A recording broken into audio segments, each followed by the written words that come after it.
자, 오늘 말씀 듣도록 하겠습니다. 자, 오늘 사무엘상 말씀을 계속 이어가고 있습니다. 오늘은 본문 말씀을 중심으로 왜 그렇게 열심을 내십니까? 우리 한번 옆 분들하고 한번 물어보겠습니다. 왜 그렇게 열심을 내세요? 시작. 왜 그렇게 열심을 내세요? 많이 들었죠? 집에서 믿음 없는 남편에게 뭘 그렇게 열심히 다녀? 뭘 그렇게 열심히 해? 공부를 그렇게 좀 하지. 돈을 그렇게 벌어보지. 오늘 이 제목으로 오늘 이렇게 좀 이렇게 부드럽지 않은 말씀이에요. 예수님의 말씀은 언제나 강력했습니다. 예수님의 말씀은 언제나 굉장히 두렵고 언제나 우리의 심장을 두렵게 만드는 말씀들이었어요. 오늘도 좀 그 말씀을 저와 여러분들 나누도록 하겠습니다.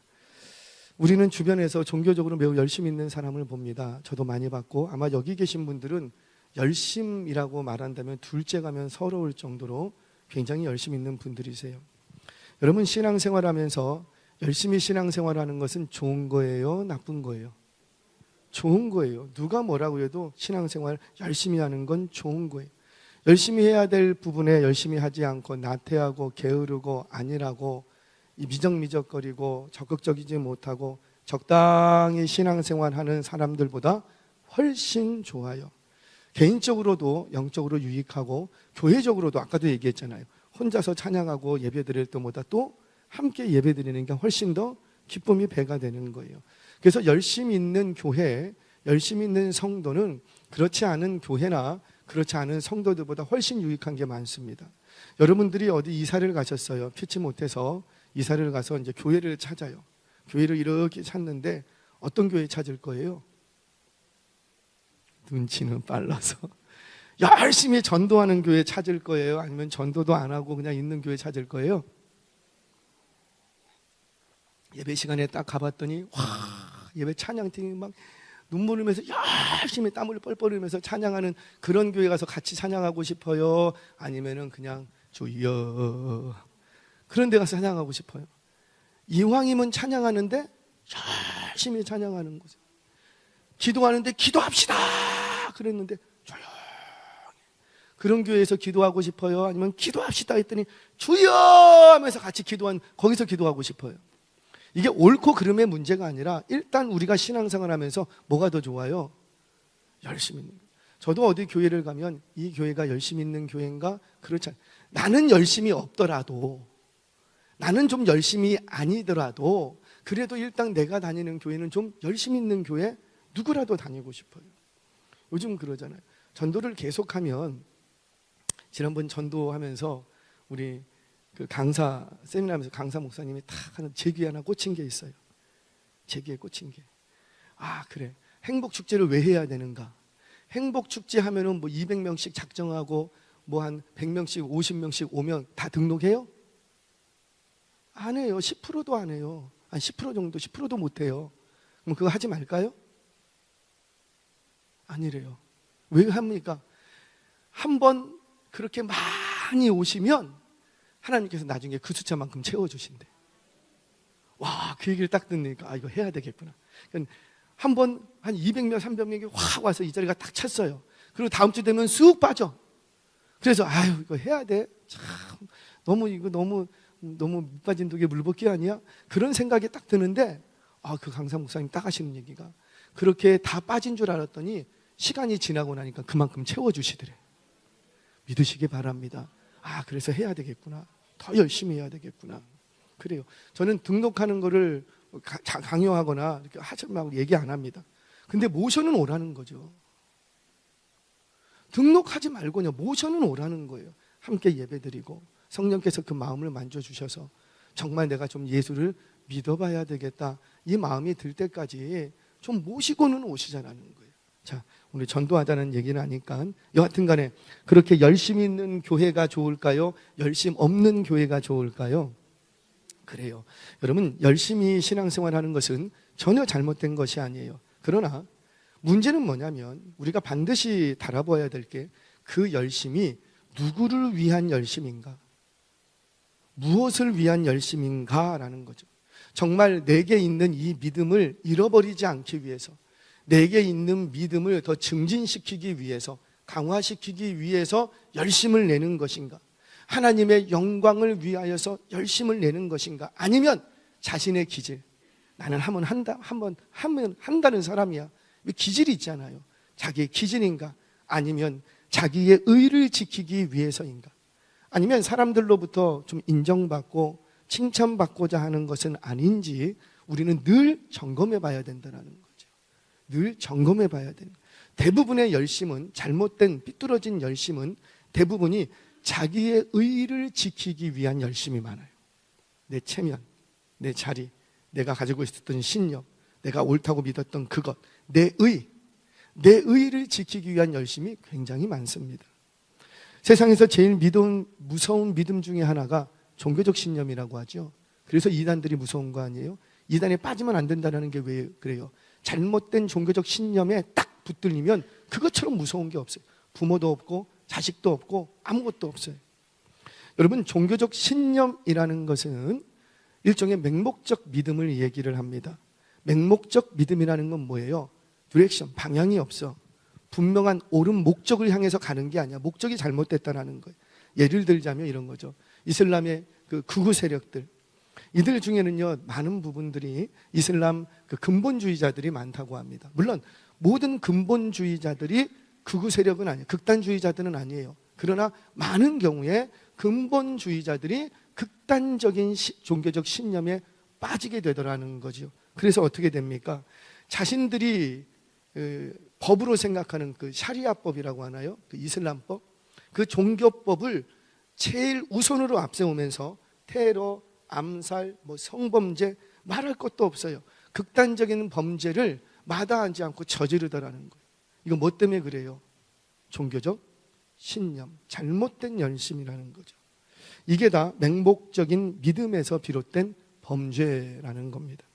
사랑하는 여러분, 저와 여러분이 수단과 목적을 혼동하지 않기를 바랍니다. 수단은 뭐예요? 말 그대로 목적을 이루기 위한 그것이에요. 그래서 수단은 언제든지 바뀔 수 있어요. 바뀌어야지 돼요. 안 바꾸면 그건 수단이 아닌 거예요. 내게 신념이 돼버린 거예요. 바뀌어야 돼요. 얼마든지 버릴 수 있어야 돼요. 어제까지는 이거밖에 없고 이게 귀한 것이었지만 언제든지 목적을 위해서는 버릴 수가 있어야 돼요. 내가 막 저기까지 가야 돼요. 여기까지 가자는데 열심히 내가 왔어요. 왔더니 강이 가로막고 있어. 이 강을 건너려면 어떻게 해야 돼요? 강을 만나봤어야지. 뗏목을 하나 만들려고 그래. 거기 봤더니 도끼도 있고 나무도 있고 열심히 도끼질 해갖고 뗏목을 멋지게 만들었어요. 그리고 딱 타고 멋지게 강을 건넜어요. 그러니까 그 뗏목 짊어매고 또 이제 행군을 해야죠. 그렇게 하다가는 가는 길에 다 죽어요. 아무리 내가 수고하고 노력하고 그때는 그게 답이었어요. 이거밖에 없어요. 이거 최고였어요. 그렇다 할지라도 건너왔으면 언제든지 버릴 수 있는 게 수단이라는 겁니다. 목적은 뭐예요? 그 수단을 통해서 변하지 않는 우리의 방향, 종착지, 우리가 가야 할 그곳, 버릴 수도 없고 바꿀 수도 없고 더할 수도 없고 덜할 수도 없는 것, 그걸 목적이라고 합니다. 그럼 우리의 신앙생활의 목적은 뭐예요? 천국이에요? 여러분들 천국이 여러분들의 목적입니까? 아멘 하세요? 노멘 하세요? 아멘 하세요? 천국이 목적이 돼야죠. 지옥이 목적입니까? 천국이 목적이 돼야죠. 그런데 만약에 천국만이 우리의 목적이라면 어떻게 될까요? 예수 믿고 바로 죽어야지.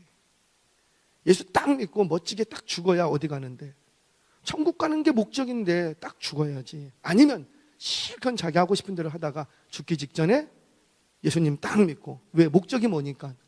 천국 가는 거니까. 여러분, 이렇게 되면 어떻게 됩니까? 만약 이렇게 되면 예수 믿는 건 지금 믿을 필요가 없는 거예요. 뒤로 믿어도 되는 거예요.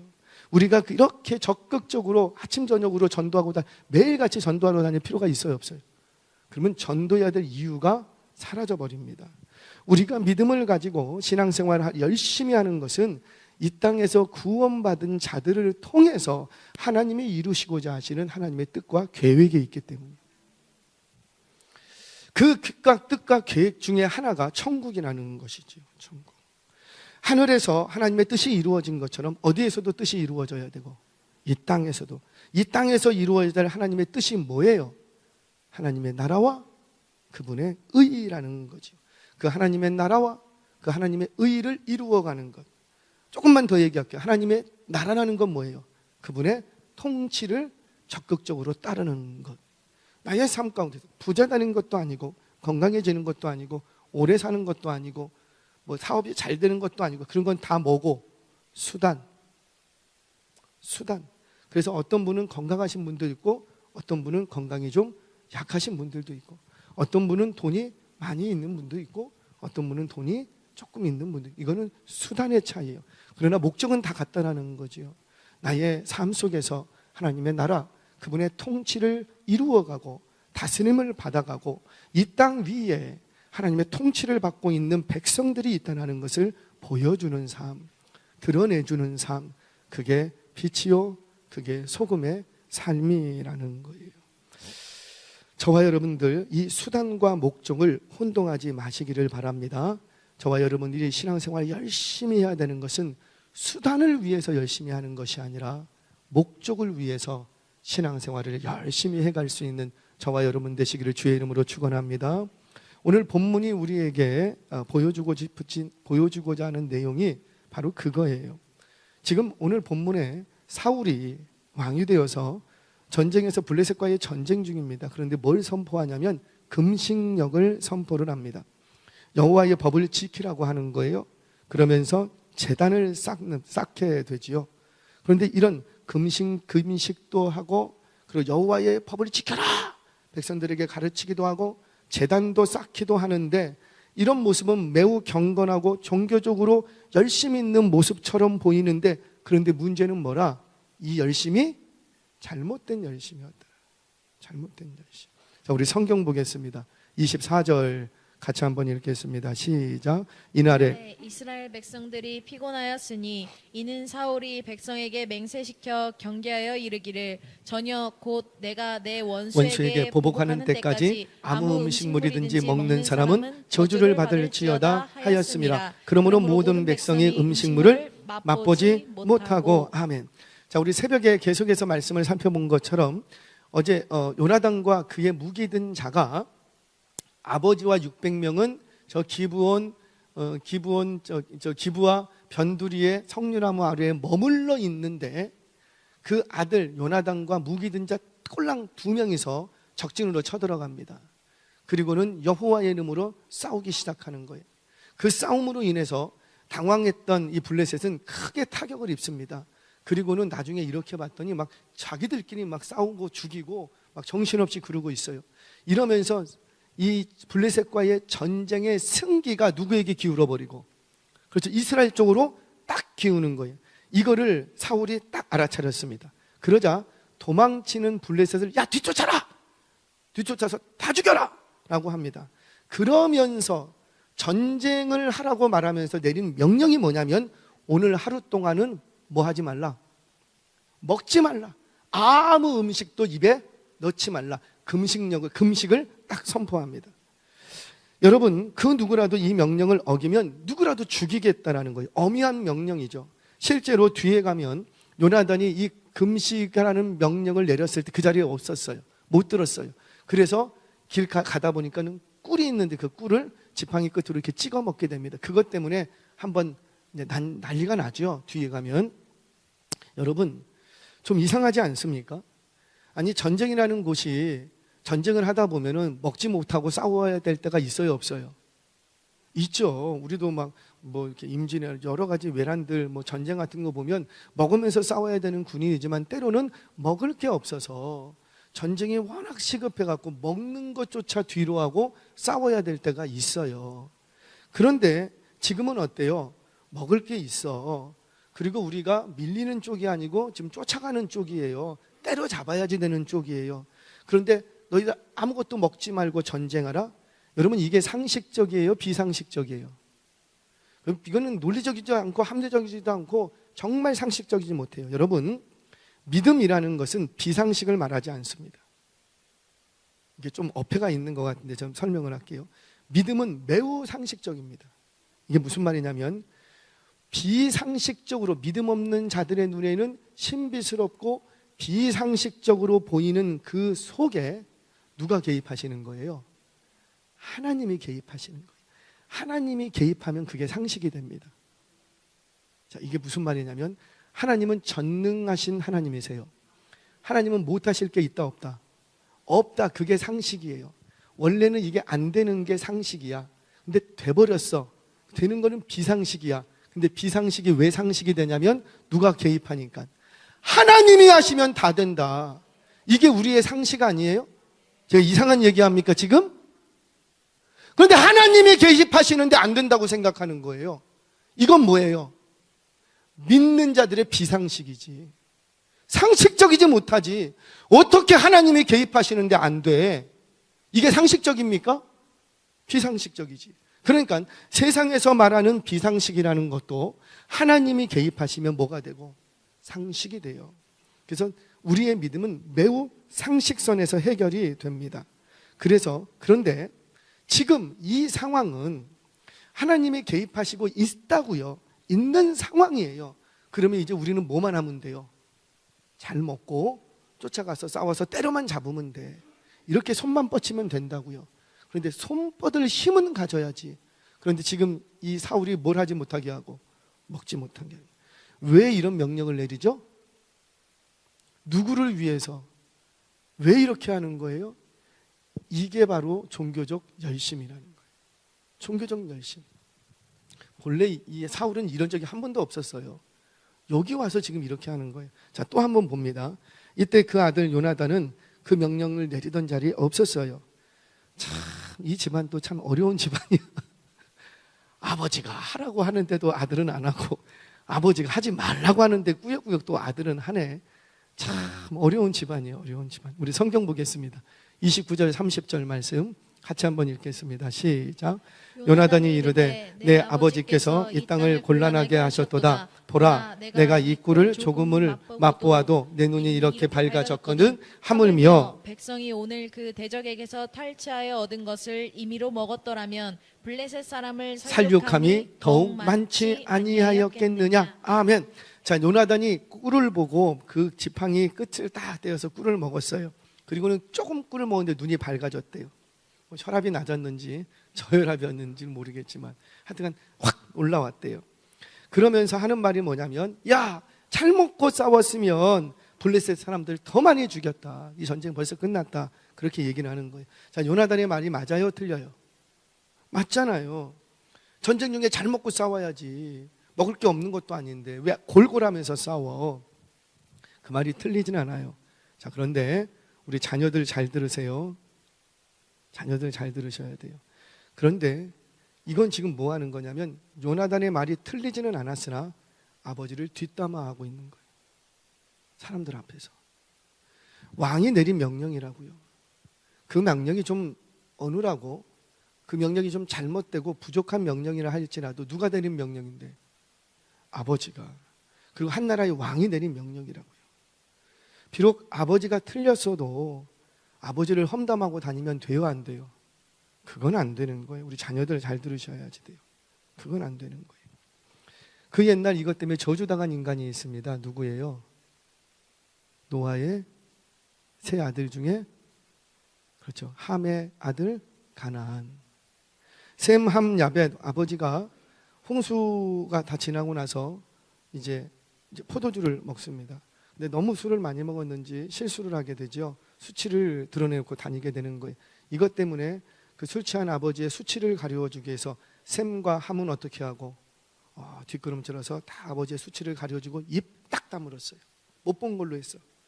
그런데 누가 이거를 떠들고 다니고? 함이 떠들고 다녀. 함이 떠들고 다니니까 저주는 누가 받고? 함의 아들 가나안이 저주. 누구 욕하고 다녔으니까? 아버지 욕을 하고 다녔으니까. 누가 저주를 받는다고요? 아들이 저주를 받는 거예요. 여러분 기억하세요. 우리 자녀들 여러분, 우리 청년 여러분, 내 부모 세대가 틀릴 수도 있어요. 다 옳을 수 없어요. 부족한 게 맞아요. 그렇다 할지라도 부모의 험담을 하고 다니는 건 아니라는 거죠. 자, 교회로 가지고 와볼게요. 우리 구역장님 부족할 수 있어요.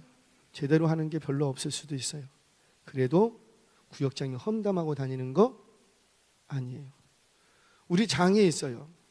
우리 뭐 위원장님도 계시고 부장님도 계시고 찬양팀의 단장도 있고 여러 가지 자리들이 있어요. 리더가 있어요. 싫으면 자기가 하지. 왜 자기가 안 하면서 그 내 눈에 좀 부족하다고 왜 험담하고 다녀? 이런 일이 있으면 될까요? 안 될까요? 안 되는 거예요. 왜? 저는 안 된다고 얘기하지만 성경은 저주를 받는다고 얘기합니다. 내 앞에 있는 리더에 대해서 험담하지 마세요. 내 앞에 있는 리더가 부족하면 가서 얘기하세요. 정중하게. 그게 좋은 관계를 유지하고 공동체를 건강하게 만드는 거예요. 제가 좀 안타까운 것이 뭘 한마디가 딱 하면은 벌써 그 다음날 쫙 퍼져요. 한 사람 두 사람만 딱 걸어갔더니 벌써 아프다는 사람이 죽어 있고 죽은 사람이 벌써 부활해 갖고 있고, 그거는 안 된다는 거죠. 제가 기회가 있으면 그거 쫓아갈 거예요. 뿌리 뽑아버릴 거예요. 낱말하고 험담하고 절대로 그런 일이 있어서는 안 돼요. 만약에 부족하고 마음에 안 들면 정중하게 찾아오셔서 얘기하면 되는 거예요. 집사님, 좀 이렇게 해주시면 정말 고맙겠습니다. 정중하게. 그게 예의 아니에요? 물론 그렇게 한다고 해서 다 받아들여지지 않을 수도 있어요. 않으면 어떻게 하고? 아직은 때가 아닌가 보다. 물러나면 되지. 내가 원하는 대로 안 해줬다고 나 협박하지 마세요. 떠나겠습니다. 그거 굉장히 무서운 협박이에요. 부부끼리 싸웠어요. 우리 갈라서. 이건 뭐예요? 협박이지. 부부간에서도 싸울 때 해야 될 말이 있고 안 해야 될 말이 있어요. 마지막 순간까지 하면 안 되는 말이 있어요. 근데 자기가 원하는 대로 안 됐다고 그냥 갈라서, 이거는 안 된다는 거예요. 이거는 정말 죄송해요. 저주받을 행동이라는 거예요. 특별히 우리 자녀 여러분, 부모님이 좀 부족하게 보여도 절대 타인 앞에서 타인의 수치를 드러내지 않는 저와 여러분 되시기를 바랍니다. 우리는 그런 공동체 되어야 되지 않나요? 누가 타인이 수치가 있어요. 그러면 그 수치를 어떻게 줘야 되고? 가리워줘야죠. 그게 그리스도인들이 해야 될 일 아니에요? 학교에서도 마찬가지예요. 우리 학생 학교에서도 마찬가지예요. 친구가 뭔가 실수를 했어요. 근데 그 실수를 옆 친구한테 막 얘기하고, 다른 사람은 그렇게 할 수 있을지언정 여러분들과 저는 그렇게 하면 안 된다라는 거예요. 저와 여러분, 요나단도 그가 하는 말이 틀린 말은 아니었지만 지금 엄청난 실수를 하고 있는 거예요. 저와 여러분도 이 요나단의 실수를 교훈받고 타인의 수치를 가리워줄 지언정 타인의 수치를 소문내고 다니는 저주스러운 인생 되지 않기를 주의 이름으로 축원합니다. 자, 다시 본문으로 돌아와서 지금 사울의 금식령 때문에 모든 이스라엘 백성들이 곤란할 지경이에요. 곤란할 지경. 자, 성경에서 금식은 대표적인 경건의 모습이죠. 그래서 바리새인들은 일주일에 2번씩 시간과 날짜를 정해놓고 자신의 경건을 증진시킨다라는 명분으로 금식을 했습니다. 그럼 지금 사울의 금식령은 이게 지금 경건의 모습이에요? 아니면 그렇지 않을까요? 이건 경건의 모습이 아니에요. 그저 자기의 의의를 조금 더 드러내고 싶고 자기의 종교적 열심일 뿐이라는 거죠. 뒤에서 같이 풀어드릴 거예요. 자, 우리 성경 한 구절 더 봅니다. 31절, 32절 같이 읽겠습니다. 시작. 그날에 백성이 믹마스에서부터 아얄론에 이르기까지 블레셋 사람들을 쳤으므로 그들이 심히 피곤한지라 백성이 이에 탈취한 물건에 달려가서 양과 소와 송아지를 끌어다가 그것을 땅에서 잡아 피채 먹었더니 아멘. 자, 그날에 백성이 믹마스에서부터 아얄론까지 이르면서 블레셋을 쳐 죽였대요.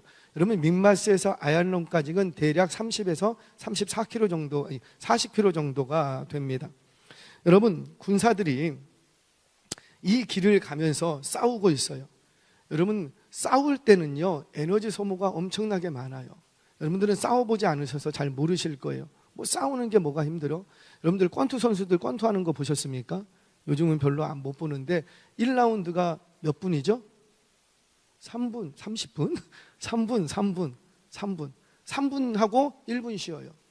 그러니까 격투 싸우는 게요 엄청난 에너지를 소모시키는 거예요. 그런데 30km에서 40km를 뛰어가면서 그 블레셋을 싸워가면서 죽여가면서 30km, 40km를 아무것도 먹지 않고 달려왔다는 건 이거는 정말 죽을 지경인 거예요. 그런데 그렇게 딱 달려왔더니 해가 딱 졌어. 날이 바뀐 거예요. 그러니까는 날이 바뀌는 순간 뭐가 없어지고, 그렇죠, 금식령에서 해자가 됐어. 해자가 되자마자 이 백성들이 어떻게 합니까? 그 전리품들을 그냥 달려들어서 그 자리에서 얼마나 배가 고팠으면 이거는 뭐 요리를 하고 굽고 썰고 뭐 태우고 뭐 할 정신이 없어.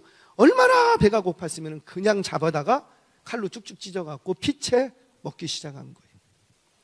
이 소문이 사울에게 딱 들립니다. 자, 사울이 어떻게 하는가 보겠습니다. 33절, 34절 두 절 한번 연이어서 보죠. 시작. 우리가 사울에게 전하여 이르되 보소서 백성이 고기를 피채 먹어 여호와께 범죄하였나이다. 사울이 이르되 우리가 믿음 없이 행하였도다. 이제 큰 돌을 내게로 굴려오라 하고 34절 또 사울이 이르되 너희는 백성 중에 흩어져 다니며 그들에게 이르기를 사람은 자기 소와 양을 이리로 끌어다가 여기서 잡아먹되 피채로 먹어 여호와께 범죄하지 말라 하며 그가 그 밤에 모든 백성이 각각 자기의 소를 끌어다가 거기서 잡았느니라. 아멘.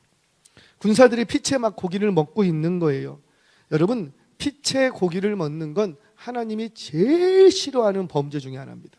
하나님이 모든 죄를 싫어하는데 그 중에서도요 극형으로 다루는 제일 싫어하는 범죄 몇 가지가 있어요. 부모를 거역하는 죄, 지금 오늘 나오는 것처럼 이 짐승을 먹을 때 피채 먹는 죄, 이런 거는요 우리 하나님이 굉장히 싫어하는 죄예요.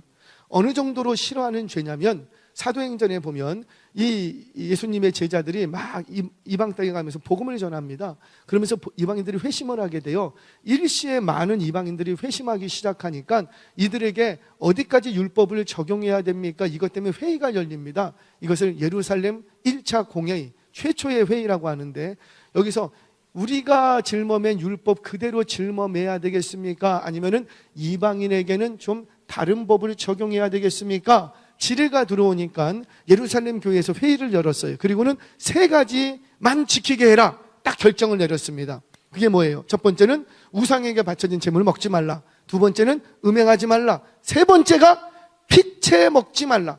요것만 이들이 지킨다면 우리가 회심한 자로 받아주겠다.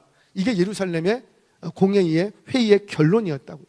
그 정도로 피채 먹는 건 우리 하나님이 매우 싫어하는 거예요. 왜 이렇게 싫어하는가? 피는 곧 생명이기 때문입니다. 자, 그런데 피채 먹었다는 걸 알았어요. 그러면 사울이 어떻게 해야 돼요? 사실은 다 죽여야 돼요. 근데 사울이 어떻게 합니까? 피채 먹었다는 소리가 들리니까 그래? 돌을 가져와라. 돌을 왜 가져오려고 하냐면 큰 돌을 가져다가 그 위에다가 고기를 얹어요. 그럼 얹으면 죽은 고기를 얹으면은 그 피가 흘러내리잖아요. 그렇게 해서 피를 빼고 먹게 하기 위해서 큰 돌을 가져오려는 거예요. 큰 돌을 가지고 와서 너희들 아무 데서나 먹지 말고 어디서 먹어라? 무조건 여기 가지고 와서 먹어라. 이렇게 딱 이제 제도권, 그러니까 법을 딱 얘기를 합니다. 그러니까 이 백성들이 실제로 또 말은 잘 들어. 그래갖고 어떻게 하고 거기 와서 진짜로 먹는 거예요. 그래서 피채 먹는 일을 사라졌어요. 여러분, 뒤에 나오지만 자신이 금식령을 내렸을 때는 금식, 오늘 뭐 먹지 마라, 다 죽는다, 이거는 율법이 아니라고요. 하나님이 가르쳐 주신 법이 없어. 자기가 한 거예요. 오늘 누구라도 먹으면 내 손에 다 죽는다. 그 금식령을 내렸을 때 그것을 어기고 꿀을 먹었던 요나단은 어떻게 하려고 그러고? 죽여라. 자기 아들이지만 죽여라. 누구 명령인데 그게? 사울 자기 명령인데. 그런데 지금 하나님의 율법을 어겼다고요. 그것도 하나님이 제일 싫어하는 법. 너희들은 정말 이거 하지 말라. 율법에 명백히 써져 있는 것. 근데 그 법을 어겼을 때는 이 백성들이 뭐라 그러고? 야, 너희 그러지 마. 그렇게 배고팠어? 야, 돌 굴려와. 여기다가 이렇게 해줄 테니까 여기서만 먹어. 피채 먹지 마. 그거 하나님이 싫어해. 그리고 말았다라는 거예요. 자, 다시 자기가 내린 명령은 율법도 아닌데 자기가 내린 명령은 반드시 지켜 죽여라. 그런데 하나님의 법은 죽이라는 법이 있음에도 불구하고 어떻게 하고 그냥 하지 마. 그리고 끝냈다라는 거예요. 이제 좀 보이십니까? 사울이 지금 뭐에 열심을 내고 있는 거예요? 하나님이에요? 아니면 자기예요? 자기예요. 자신이 정말 하나님의 뜻을 이루고 하나님의 백성을 위해서 이렇게 열심을 내는 게 아니라는 거죠. 자신의 의예요. 자신이 높임받기 원하는 거예요. 나 이 정도로 경건한 사람이야 뽐내고 싶은 거예요. 자신의 왕권 강화를 위해서 지금 이렇게 하고 있다는 거죠. 성경은 사울의 잘못된 이 열심을 폭로하기 시작하는데 결정적인 한 사건 하나를 딱 기록합니다. 자, 우리 성경 읽겠습니다. 35절 같이 읽겠습니다. 시작. 사울이 여호와를 위하여 제단을 쌓았으니 이는 그가 여호와를 위하여 처음 쌓은 제단이었더라. 아멘. 이게 왜 이런 구절이 여기 기록이 될까요? 사울이 왕이 되기 전에도 제단을 쌓은 적이 있었다 없었다? 없었다. 제단에는 관심이 있어요 없어요? 영적인 일은 사실 관심 없는 총각이 바로 사울이었어요. 심지어 여러분 한번 생각해 보시라고요. 사울이 읽은 라마다임 소빔이라는 사무엘이 있는 곳은 이 기브아에서 윗동네 아랫동네예요. 가까워요. 지척간이에요. 사무엘이 있는 동네에 딱 내려갑니다. 암나귀를 잃어버리고 그 암나귀의 소식을 알고자 딱 내려갔어요. 그럼 거기 가면은 사무엘이라는 선지자가 있습니다. 여러분 당시에 사무엘이라는 선지자를 모르는 이스라엘 백성이 있을까요? 없어요. 이런 거죠. 우리나라 대통령이 누구고? 트럼프? 윤석열! 모르는 사람이 없어. 나랑 친분은 없어도 알아. 만약에 동네에서 이렇게 지나가다가 만나면 알까요? 모를까요? 물론 텔레비에서 볼 때하고 추리닝 입고 나오면은 좀 달라 보일 수는 있어요. 제가 깜짝 놀랐어요. 빌 게이츠가 줄 서갖고 햄버거 기다리고 있더라고요. 노상에서 파는 미국에는 햄버거들이 있거든요. 싼 거. 밤중에 그거 하나 먹으려고 동네에 햄버거 가게 앞에 이렇게 줄 서 있어. 그게 딱 사진에 찍혔어요. 그 뒤에 있는 그게 빌 게이츠인지 누가 알겠습니까? 아무도 모르지. 그런데 아는 사람은 아는 거예요. 왜? 관심이 있으니까. 제가 저희 아파트 이렇게 엘리베이터를 딱 탑니다. 뭐 저를 위로 아래로 이렇게 훑어봐요. 그리고는 우리 동네에 목사님 산다고 하더니만 목사님이세요? 그래도 요즘은 조금 목사처럼 보이나 봐요. 목사님이세요? 제가 어디 가갖고 이제 이렇게 있으면은 저를 둘 중에 한 직종으로 보더라고요. 그래도 사자야. 교수인가 목사인가 둘 중에 하나일 거래요. 왜 이렇게 얘기하죠? 뭔가 나랑 친분이 없어도 뭔가 분위기 뭐 그런 게 있는 거예요. 여러분 사무엘은 그 시대에 둘도 없는 선지자예요. 제사장이에요. 왕의 역할을 감당하고 있는 사람이에요. 그 사람은 직접 못 봤더라. 아니 나는 우리 동네 옆 동네 살고 있으면 한번 보러 가고 싶어. 그런 유명한 사람이 가까이에서만 보러 가고 싶어. 그런데 이 사울이라는 청년은 사무엘을 눈앞에 보고도 뭐라고 합니까? 이 동네에 사무엘이라는 선지자가 있는데 어디 계신 줄 압니까? 얼마나 영적으로 감각이 없는지 좀 느껴지세요? 뭐에 관심이 있는 사람인지. 같은 동네에 살면서 지금도 똑같은 거예요. 사울을 행적을 기록하면서 다시는 제단을 쌓았다는 기록이 안 나옵니다. 이게 처음이자 마지막이에요. 뭐예요? 전쟁에서 심지어 성령의 충만함을 입고 암몬과도 전쟁을 해서 승리를 합니다. 성령의 충만함을 입어서 자기가 몰던 소를 죽여갖고 막 보내고 막 그러면서 전령들 보내갖고 다 나와라 싸우자 그렇게 했고 승리를 했어요. 근데 그때도 승리하고 나서도 제단을 쌓은 일이 있다 없다? 없다. 아브라함 보세요. 가는 곳마다 하나님을 잘 몰랐던 아브라함이지만 가는 곳마다 제단을 쌓았더라. 그런데 이 사울은 전쟁에서 승리하고도 제단을 쌓지는 않습니다. 그 이후로 왕으로 세움 받고도 자신의 예배가 한 번도 없는 거예요. 여러분 공적인 예배도 중요하지만 개인적인 예배를 회복하시기 바랍니다. 모여서 예배하는 거는 그럭저럭 하는데 혼자 예배하는 게 안 돼. 개인 기도, 개인 묵상, 개인 예배 여러분들 회복하셔야지 돼요. 이후로 사울의 행적을 기록하면서 성경을 한번 보세요. 다시는 제단의 제자도 나오지 않습니다. 무슨 말이에요? 전쟁에서 승리하고 나서도요, 자신의 기념비는 세울지언정 뒤에 가서 보시라고요. 제단을 안 쌓습니다. 뭘 보여주는 거예요? 지금은 뭐 금식도 하라고 막 얘기하고 여호와의 율법을 지키라고 막 얘기도 하고 제단도 쌓고 뭐가 경건의 모습도 있고 종교적인 열심이 있는 모습이 보이지만 사울의 이 열심은 다 누구를 위한 열심이었더라? 자기를 위한. 심지어 지금 제단 쌓는 것도 자기를 위해서. 지금 제단, 나 이렇게 경건한 사람이야, 나 이 정도로 하나님을 경외하는 사람이야, 자기의 의를 드러내기 위해서 제단을 쌓더라는 거죠. 그러니 한 번으로도 충분했던 거예요. 여러분 보세요. 금식도 하고 제단도 쌓고 여호와의 이름을 들먹거리고는 있지만 정작 여호와의 뜻이 어디에 있는지, 여호와의 백성들을 어디로 인도해야 될지 이런 것에는 관심이 있다 없다? 없었다. 여러분들 금식하십니까? 제가 우리 교육자분들한테 얘기했어요. 앞으로도 또 얘기할 거예요. 여름 성경학교나 이런 수련회를 앞두고 하루 한 끼 금식 그거 안 하셨으면 좋겠어요. 교사들 10명이 있는데 돌아가면서 하루 한 끼씩 금식하자. 언제 금식하겠습니까? 이왕 금식하실 것 같으면 하루에 3끼 금식을 하셔야지.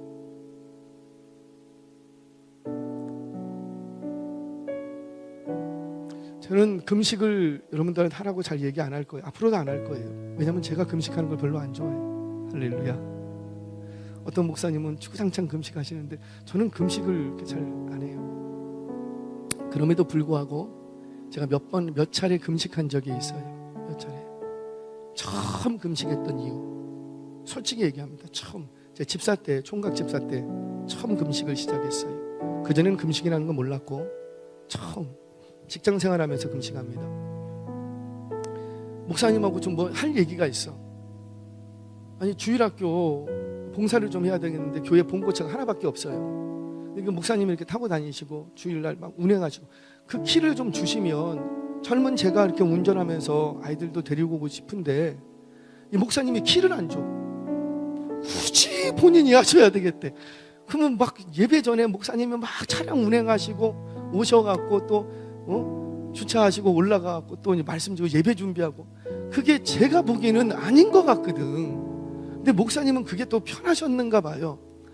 그래서 이거를 키를 달라고 그 얘기를 하고 싶은데 어떻게 얘기를 해야 될까? 제가 3일 금식했어요. 목사님께 건의 한번 하려고 3일 금식했어요. 그리고 딱 목사님을 독대했습니다. 목사님 드릴 마음이 있습니다. 근데 젊은 놈이 3일 직장 다니면서 딱 금식을 하니까요 어떻게 될까요? 힘이 없어. 목사님 차키 주세요. 목사님이 안 돼. 네. 끝났어. 근데 마음이 언짢지가 않아. 혈기가 안 나. 내가 원하는 대로 목사님 안 해줬는데 화나요 안 나요? 내가 생각 내가 옳은 것 같은데. 제가 그때 알았어요. 내가 3일 금식 안 했으면 내가 목사님한테 따지고 들어갔었겠다. 내가 틀린 건 아닌데 제가 틀렸습니까? 근데 목사님하고 독대를 하는데 목사님이 이런 얘기를 하는데 예. 그리고 왔어. 그런데 마음이 힘들지가 않은 거예요. 전혀 불편하지 않는 거예요. 그리고 딱 나서 제가 그때 첫 차를 제가 샀습니다. 카니발 중고 600만 원짜리. 왜? 내가 차를 사야 되겠구나. 그래서 중고차 600만 원짜리를 사갖고 그걸로 아이들을 태우고 다녔어요. 두 번째 금식했던 때가 있습니다. 두 번째 금식했을 때는요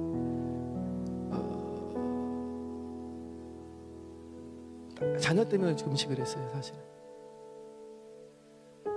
우리 큰딸이 여기 있는데 초등학교 1학년 때 2학년인가 1학년 때 처음으로 여름 수련회를 가.